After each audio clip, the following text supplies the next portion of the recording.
Hi viewers, welcome to our channel. ప్రస్తుతం మనతో పాటు భరద్వాజ్ గారు సీనియర్ జర్నలిస్ట్ ఉన్నారు. వారితో ఒకసారి మాట్లాడదాం. సార్ నమస్కారం. సార్ నమస్తే.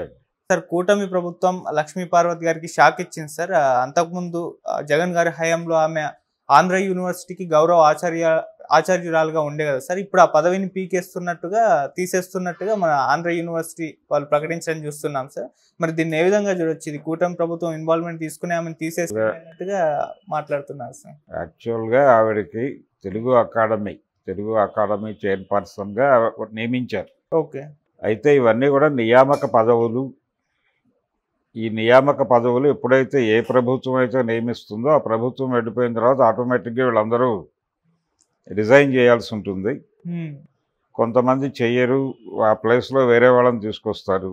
అయితే ఈ పదవితో పాటు ఆవిడకి ఆంధ్ర యూనివర్సిటీలో ఈ గౌరవ ఆచార్యులుగా ఒక పదవి ఇచ్చారు. ఈ పదవి ఏంటంటే ఎవరైనా తెలుగు విభాగంలో రీసెర్చ్కి వెళ్ళే వాళ్ళని ఈవిడ అప్రూవ్ చేయవచ్చు. ఓకే. ఆ అధికారం ఉంది ఆవిడకి. అయితే ఆవిడ యాక్చువల్గా ఆ ఉద్యోగం పెద్దగా చేసిన పరిస్థితి లేదు. ఆవిడ తెలుగు అకాడమీ చైర్పర్సన్గా ఉంటూ ఎక్కువ శాతం పార్టీ వ్యవహారాలు, పార్టీకి సంబంధించిన అంశాలు ఏదైనా మీడియాతో మాట్లాడటం, ఇలాంటి వ్యవహారాల కంటే పొలిటికల్ ఏరియాలో ఆవిడ ఎక్కువ టైం స్పేర్ చేశారు. ఆవిడ టైం స్పెండ్ చేసింది కూడా పొలిటికల్ ఏరియాలో.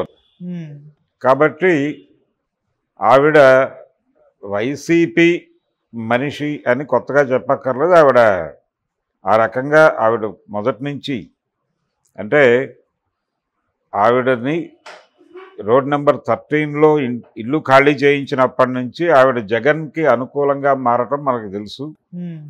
అప్పటి నుంచి ఆవిడ జగన్తోనే ఉన్నారు, అంటే జగన్ పార్టీతో ఉన్నారు. కాబట్టి లక్ష్మీ పార్వతి వైసీపీ మనిషి అని కొత్తగా ఎస్టాబ్లిష్ చేయక్కర్లేదు. వైసీపీ వాళ్ళందరినీ తీసేయటంలో భాగంగానే ఆవిడ్ని కూడా తొలగించారు.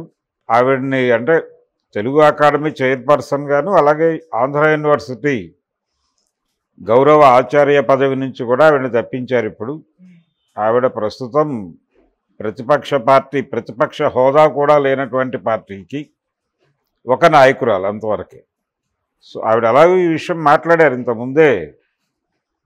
నిజానికి ఆవిడ వేతనం తీసుకోలేదు యూనివర్సిటీ నుంచి అని కూడా చెప్పారు. ఇప్పుడు యూనివర్సిటీ అధికారులు ఎవరైతే ఆవిడ్ని ఈ పదవి నుంచి తొలగిస్తున్నామని చెప్పాడో కిషోర్ గారు, ఆయన చాలా స్పష్టంగా చెప్పిన మాట ఏంటంటే, మేమేం వేతనం పే చేయలేదు యూనివర్సిటీ అకౌంట్ నుంచి అని. అది గౌరవ ఆచార్య పదవి. గౌరవ ఆచార్య పదవి ఎవరైనా రీసెర్చ్కి వెళ్ళేటట్లయితే ఆవిడ కూడా ఒక అప్రూవల్ ఇస్తే అది కొంచెం ముందుగా వెళ్తుంది అనేది. అది కూడా తీస్తారు. ఇప్పుడు అవేవీ లేవు.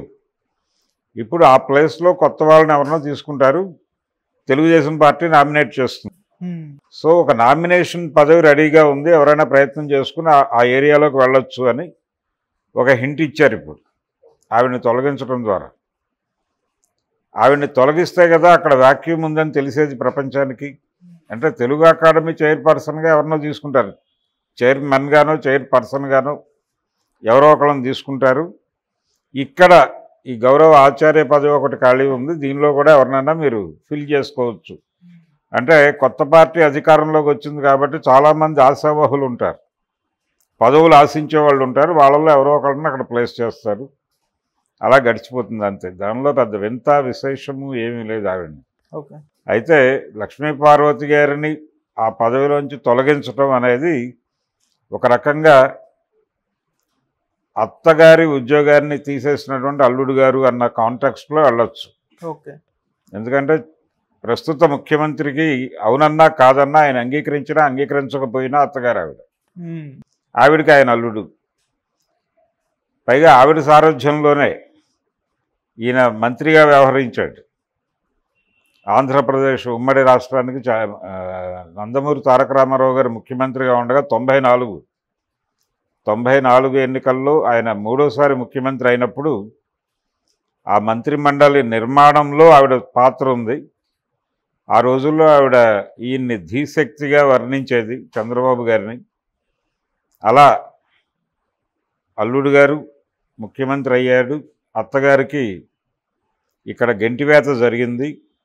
ఈ కాంట్రాక్ట్స్లో మాట్లాడుకుంటే ఇంకా బాగుంటుంది. కానీ సార్ అంటే ఈ పోస్టుకి ఉన్న రూల్స్ పాటించలేదు లక్ష్మీ పార్వతి గారి నియామకం అప్పుడు అని చెప్పేసి కూడా వీళ్ళు వ్యక్తపరుస్తున్నారు. 5 సంవత్సరాల ఎక్స్పీరియన్స్ ఉండాలి అలా. రూల్స్ ఇవన్నీ ఉండవండి. నామినేటెడ్ పోస్టులు ఇవన్నీ నామినేటెడ్ పోస్టులు వాళ్ళని ఆశ్రయించిన వాళ్ళని అకామిడేట్ చేయడానికి వాడతారు. అయిపోయింది. ఇప్పుడు అన్ని రూల్స్ పాటించే వాళ్ళైతే ఇప్పుడు కొనసాగించాలిగా. అటువంటిది ఏమి ఉండదు. ఈ నామినేటెడ్ పదవుల్లో అప్పటికి ఎవరికైతే అవసరమో ఎవరినైతే హోల్డ్ చేయాలనుకుందో పార్టీ వాళ్ళని తీసుకొచ్చి అక్కడ పెడతారు అంతే. అది ఏ పార్టీలో అయినా జరుగుతుంది. జనరల్గా ఆర్టీసీ చైర్మన్ ఇలాంటి పదవులన్నీ ఇలాగే ఉంటాయి. వాళ్ళని పట్టుకుని పాకులాడే వాళ్ళకి ఆ పదవులు ఇచ్చేస్తారు. అలాగే అధికార భాషా సంఘం అధ్యక్షుడు ఇలాంటివి కూడా, ప్రెస్ అకాడమీ చైర్మన్లు ఇవన్నీ దాదాపు అలా నామినేట్ చేసే పదవులే. నామినేట్ చేసిన తర్వాత కొంతమంది ఆ పదవికి వన్నె తెచ్చే ప్రయత్నం చేస్తారు. అంటే తాము ఏం చేయాలని కాన్స్టిట్యూషనల్గా ఉందో డిజైన్ అయ్యి దాన్ని పూర్తి స్థాయిలో ఎగ్జిక్యూట్ చేయడానికి ఒక ప్రయత్నం చేస్తారు. అలాంటి వాళ్ళు జనాలకు గుర్తుంటారు. లేదు ఏదో మనకి ఈ పదవి ఇచ్చారు అని ఆ పదవిని అక్కడి వరకే చూసి మిగిలిన టైం అంతా కూడా రాజకీయాలకు కేటాయించే వాళ్ళు రాజకీయాల్లో మిగులుతారు తప్ప అక్కడ ఉండరు. ఓకే. లక్ష్మీ పార్వతి గారు ఆవిడ పొలిటికల్గానే చూసింది. నిజానికి ఆవిడకి అకాడమిక్స్ మీద కొంత అవగాహన ఉంది. ఆవిడ గతంలో కాలేజీ లెక్చరర్గా పనిచేశారు. ఆవిడకి అధ్యాపక వృత్తిలో ఉంది కాబట్టి ఆవిడకి ఆ జ్ఞానం ఉంది, తెలుసు ఆవిడకి.